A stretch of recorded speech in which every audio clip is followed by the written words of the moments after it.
Nos encontramos en un momento definitorio para Venezuela mientras el país navega una transición tras la salida de Nicolás Maduro y bajo el nuevo mandato de Delcy Rodríguez. La mirada del mundo se posa nuevamente sobre las mazmorras del régimen. Hablamos de derechos humanos, hablamos de cifras abismales sobre presos políticos, testimonios de tortura, represión que todavía continúa. Vamos a abordar ese tema el día de hoy en mi programa Cara a Cara como invitado del día, el abogado Joel García. ¿Cómo estás, Joel? Bienvenido a Impacto Venezuela. Saludos, mil de gracias a Impacto Venezuela por esta invitación. Gracias a ti. Joel, la OEA recientemente, Estados Unidos y otros países de la región cifraron en 1.000 el número de presos políticos que aún permanecen tras las rejas en Venezuela, exigiendo libertad incondicional, porque sabemos que las que se han dado desde principios de este año, pues todas tienen medidas cautelares. ¿Cómo se proyecta esta situación en este momento cuando en una supuesta transición se habla de derechos humanos y de que una condición es que liberen a todos los presos políticos? Pero no es así, porque eso es lo que estamos viendo. Fíjate, cualquier transición democrática pasa no solamente por una estabilidad económica, como se pretende que la estamos ya viendo los primeros efectos, sino hay una estabilización política, es necesaria política. Porque tú puedes tener una estabilización económica, pero con persecución y presos políticos no vas a llegar a una democracia. Podrás tener la misma autocracia establemente económicamente, pero es necesario. Y no de esta forma como se está haciendo ahorita, de que se están liberando a cuentagotas y además la espada de Damocles pesa sobre cada una de estas personas porque no están en libertad, tienen medidas de coerción personal. A todo lo que sé que han salido y que han comparecido ante el tribunal que conocía de su causa, le mantiene la medida cautelar sustitutiva de libertad, como lo son la prohibición de salir del país, la presentación periódica a los tribunales y de boca, es decir, porque no lo dice la boleta de escarcelación, le vulneran otro derecho que es la libertad de expresión, la libertad de información, porque se lo dicen de bocas. Salvo Nigmer Evans, que lo vi el día pasado, que declaró, que le dio declaraciones a los medios de comunicación, porque él dijo, yo no lo tengo prohibido en mi boleta y por eso declaró. Eso es lo que debería hacer cualquier persona, porque de boca no existe nada. Tiene que haber un pronunciamiento de un tribunal donde ese tribunal, ese juez se hace responsable por cercenar ese derecho a la información, el derecho de la libertad de expresión.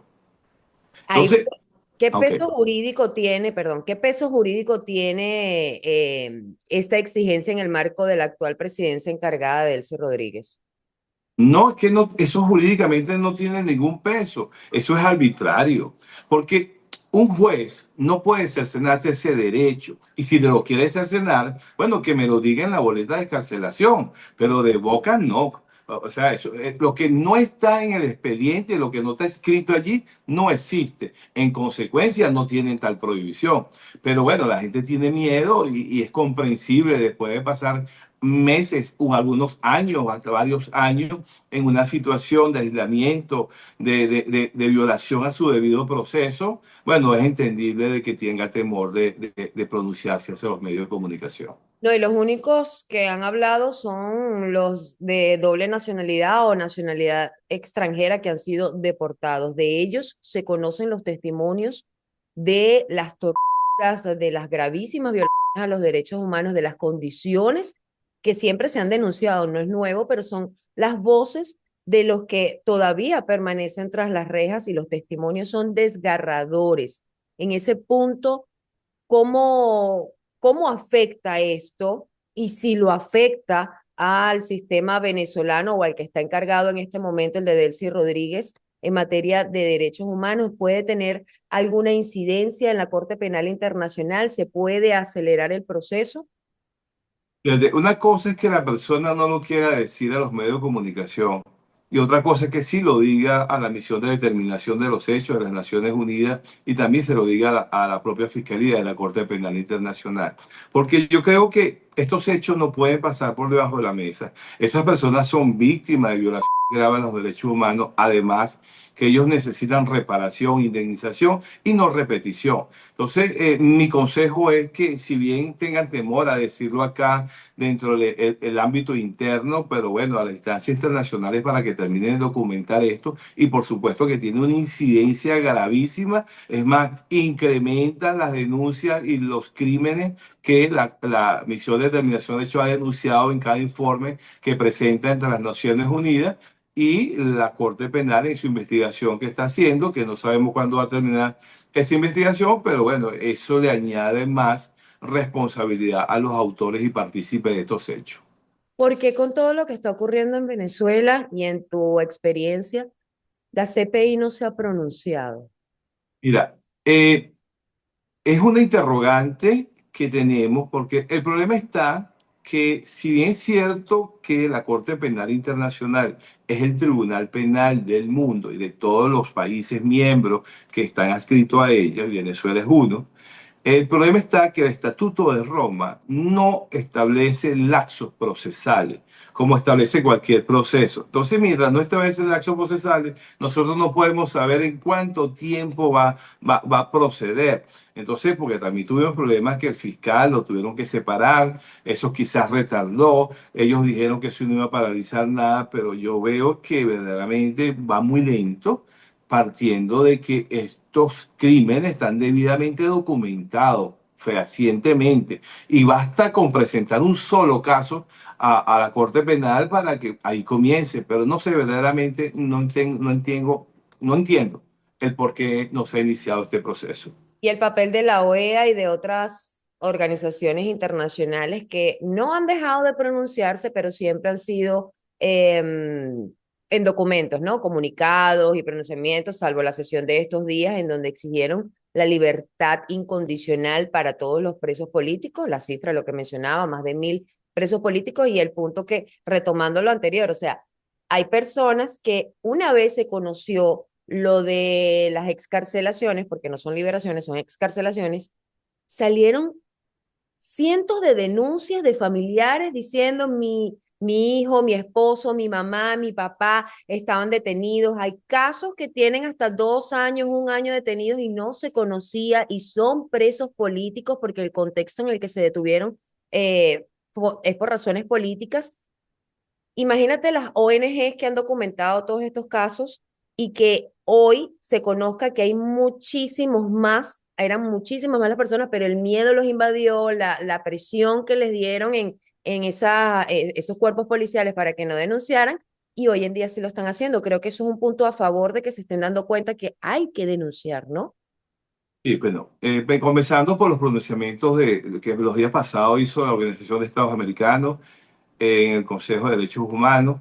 Por supuesto que son organismos multilaterales que agrupan una serie de países, en el caso de la OEA, del continente americano, y que los países que forman parte de ella deberían de cumplir con las decisiones o dictámenes de esa organización. Pero sabemos que Venezuela nunca, desde hace más de 20 años, no cumple con los dictámenes de la Organización de Estados Americanos.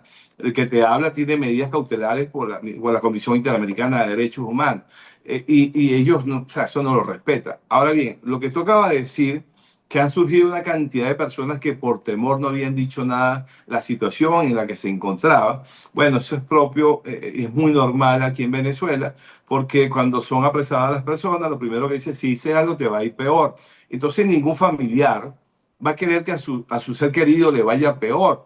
En los mismos tribunales te lo dicen, en el mismo centro de reclusión. Bueno, y es una decisión que se respeta muchísimo y que ellos guarden ese silencio. Ahorita como se vio una luz al final del túnel, bueno, es que se decidieron hablar, pero así hay muchísimo. Y hay un tanto que todavía no ha hablado. Mira, Milde, y no solamente es aquellas personas que están detenidas por delitos de naturaleza política. Hay que tomar en cuenta que hay presos por motivaciones políticas que es diferente. ¿Ok? Aquí hay casos donde las personas son presas inventándole un expediente porque algún político tiene la necesidad de algo, desde quitando la propiedad, ¿verdad? Hasta eh, eh, catapultarse, pues, como el caso, bueno, tenemos casos entre uno de ellos varios, el fiscal general de la República, donde condenaron a personas que son inocentes, simple y llanamente para catapultarse ellos como funcionarios del Estado.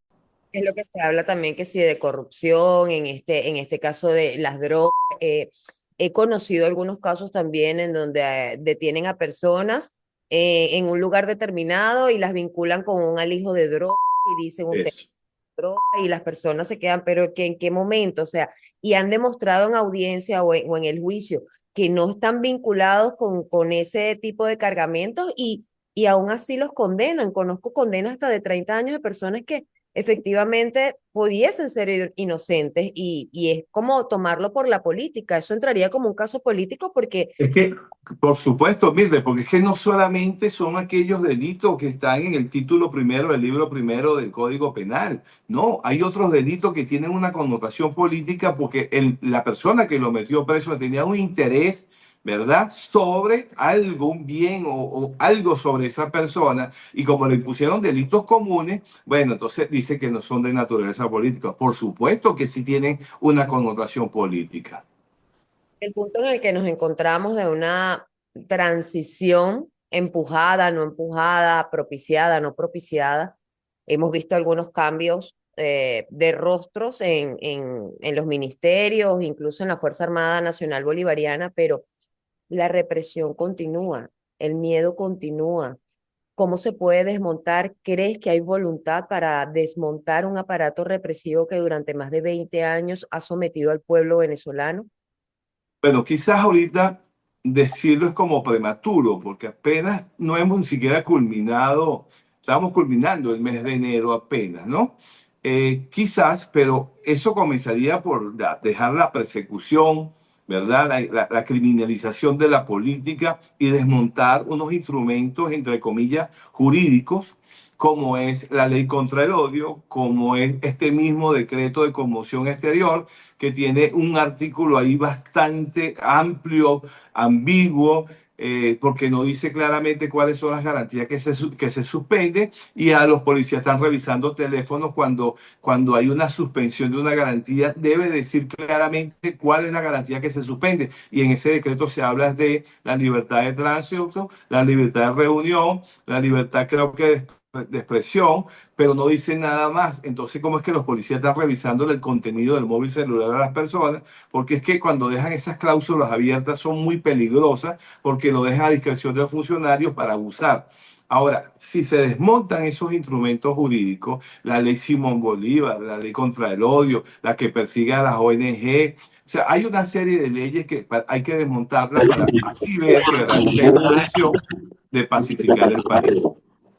El presidente de Estados Unidos, Donald Trump, recientemente admitió, después que se anunciaron un grupo importante de excarcelaciones que van alrededor de 400, según dice el propio régimen venezolano, que hay avances. Él reconoce que hay avances en el proceso, pero también admitió que no todos van a ser liberados, que todo depende de lo que hayan hecho. Al decir todo depende de lo que hayan hecho, significa que el régimen va a continuar con fichas de canje, por ejemplo, el caso de Juan Pablo Guanipa, que en un inicio se había conocido que iba a ser uno de los excarcelados y luego no fue así, pero sí salió Rocío San Miguel y así sucesivamente. No, fíjate que manejarlo de manera discrecional es muy, muy terrible. El caso de Rocío San Miguel, gracias a Dios, salió en libertad. Eh, pero de repente otros que estaban involucrados ya habían quedado detenidos. Bueno, ya salieron todos. En el caso de Juan Pablo Guanipa, que sabemos que no ha cometido delito alguno y que a quien tengo el honor de querer representar, pero no me han dejado representarlo, a pesar de que hay una manifestación de voluntad en un video que se hizo público, notorio, comunicacional, no sabemos qué van a hacer. Porque si tú quieres pacificar en verdaderamente, tú quieres eh, hacer un acto verdaderamente de justicia, lo que debería hacerse es una ley de amnistía y no de esta manera discrecional, que unos sí, otros no. Lo que estamos viendo a las puertas de los centros penitenciarios es doloroso. Eso no es humano, eso no es política, eso es cruel lo que se está haciendo con esas madres familiares que están en las puertas de los centros penitenciarios, y esas personas, muchos son del interior de la República, están durmiendo en carpa, en colchones. Eso no es humano. Verdaderamente eso es una violación también flagrante al derecho humano de esas personas que también son víctimas. Entonces, de esa manera yo no creo que podemos llegar a un fin de término. ¿Qué le dices a todas esas personas que de alguna manera tienen como una esperanza de que pueda haber un cambio en el país, pero que también sienten miedo porque no puedes hablar, no puedes decir nada, vives como en un trauma todo el tiempo pensando que algo te puede pasar, que si comentas algo, si dices algo en contra, pues te puede llegar y te pueden meter preso? Bueno, mira, la esperanza no se puede perder. De la esperanza a la resignación hay un paso. No podemos resignarnos, ¿ok? Y en este momento menos todavía. En este momento hay que mantenerse firme.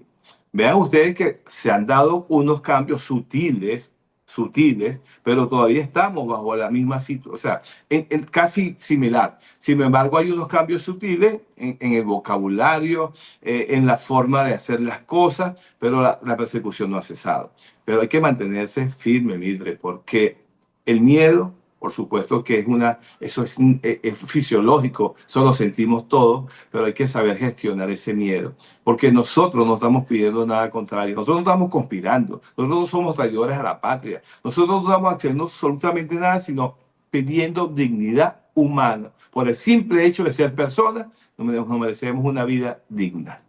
El trato de los presos políticos en relación a Nicolás Maduro, que está enfrentando a la justicia norteamericana, eh, ¿cómo ves esa diferencia de cómo es tratado un preso político y no político en Venezuela y cómo es tratado en Estados Unidos? Fíjate, el trato que se le está dispensando, ese es el trato correcto. Y yo aplaudo que ese es el trato que se le debe brindar a cualquier persona, porque los derechos humanos no distinguen entre ideologías políticas, ni raza, ni creo, religión, nada. A toda persona, porque estamos hablando de la dignidad humana. Ese es el trato que se le debe dar. Trato que nosotros solicitamos que se nos dé también a nuestros presos políticos, a todos los presos, porque es que por criminal que sea una persona, esa persona es humana y se merece dispensar ese trato. Tú no puedes combatir un delito cometiendo otros delitos, eso es inmoral. Entonces, yo diría que el trato que se le está dispensando a ese señor allá, que sea el mismo trato que se le dispense aquí, y por lo menos que se le permite lo mínimo que puede tener una persona que está detenida, que se le permita que se defienda. ¿Cómo está el ambiente en los tribunales hoy en día después de todo lo que ha ocurrido? Bueno, como siempre, los jueces dicen, estoy esperando instrucciones, porque todavía no han permitido ni siquiera que los abogados se designen, a pesar de que muchos de ellos ya salieron, están escarcelados, que ellos a viva voz están manifestando que desean tener su abogado de confianza, todavía no se le ha permitido. Entonces seguimos en la misma situación, es decir, bajo medidas de coerción personal y además con la violación al debido proceso. Ellos también de alguna manera, lo que son los jueces, los fiscales y todas las personas involucradas en el proceso, quedan como pendientes de cuando se dé algún pronunciamiento de la Corte Penal Internacional, podrían pasar a formar parte de esas personas juzgadas también por haber accionado en contra de personas inocentes. Bueno, mira, yo soy profesor de Derecho Penal y Derecho Procesal Penal. Y las formas de participación en un crimen tiene diferentes formas. Hay uno que se llama cómplice necesario y son cómplices necesarios. O sea que sí, Claro, efectivamente, es que todas las son personas. necesarios porque si yo no lo permito, eso no pudiera haber llegado donde llegó. ¿Ok? Porque, por ejemplo, un juez de control. El nombre control está precisamente para que controle el respeto a las garantías del ciudadano. Y si tú no controlas, eres un cómplice necesario. Para finalizar, Joel, ¿cómo ves a Delcy Rodríguez y Jorge Rodríguez en este nuevo periodo de Venezuela que es inédito porque nadie se esperaba que ocurriese lo que ocurrió efectivamente? Y a ellos lo describen como muy pragmáticos, ¿no? Pero están en posiciones clave, una en la presidencia cargada y otra en la presidencia de la Asamblea Nacional, que sabemos que es de mayoría chavista, pero son claves allí en lo que es esta llamada transición y el rol también de Diosdado Cabello en el Ministerio de Interior y Justicia, donde sabemos que desde ahí pues operan todos los cuerpos policiales y es donde se dan las órdenes que tienen que ver con la represión. Bueno, lo que he podido ver de la señora Delcy Rodríguez es que dice que está trabajando conjuntamente en el marco del respeto con Estados Unidos. Se está enviando petróleo a los Estados Unidos, está ingresando dinero a las arcas del Estado precisamente producto de esa negociación. Están haciendo cambios que ellos se atribuyen que ellos están haciendo cambios. Bueno, yo de esa forma lo veo positivo, ¿verdad? Porque basta ver la moneda que no ha fluctuado como había fluctuado en días anteriores. Bueno, es un cambio positivo. El mismo presidente Trump ha dicho que están colaborando con él, el gobierno de él, que se la están llevando bien. Creo que se anunció días pasados que ya ella va a ir a la Casa Blanca de los Estados Unidos. Entonces yo creo que ahí hay una relación perfecta, ¿no? En cuanto al ciudadano Jorge Rodríguez, presidente de la Asamblea Nacional, él fue que anunció en estos días que iba a haber una liberación y parece que, no sé qué, lo que me hace ver es que como que eso no estaba coordinado o hay diferentes voces allí porque dijo algo, entonces eso no se concretó. Verdaderamente no entiendo quién toma la decisión. Lo único que sí te puedo decir que el juez no la toma.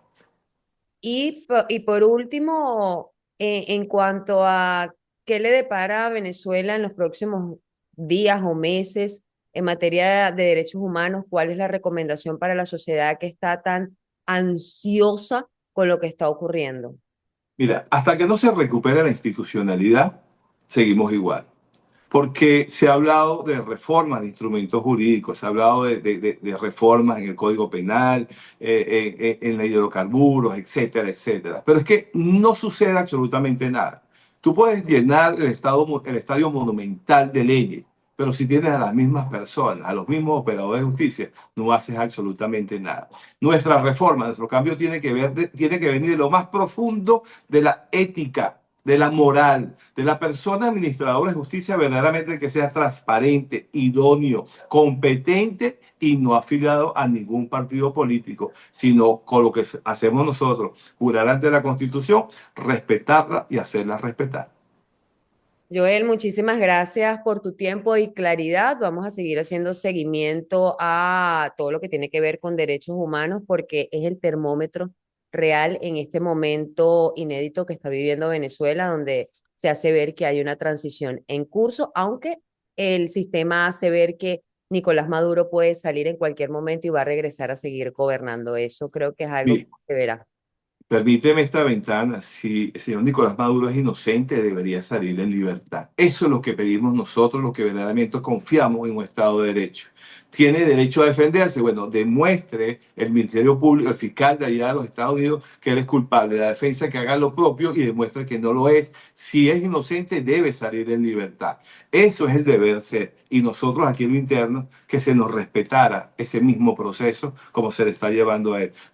La justicia no es venganza, ¿vale?